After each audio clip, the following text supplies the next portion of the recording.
Hi guys, in front of me is Oppo Reno 8T, and let me show you how to perform a soft reset of this device. So if you wish to force a restart of this device, all you have to do is to tap on power button along with volume up buttons and keep hold. Keep holding till your device is rebooted.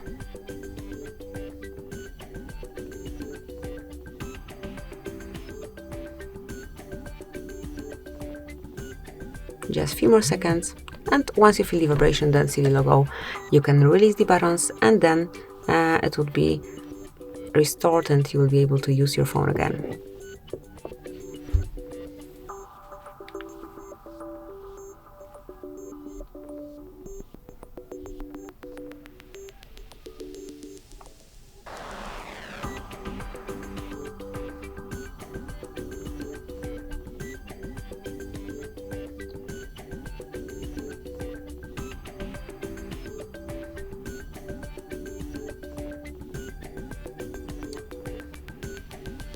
And now smoothly provide screen lock password, pattern or fingerprint.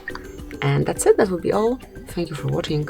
Please subscribe our channel and leave the thumbs up.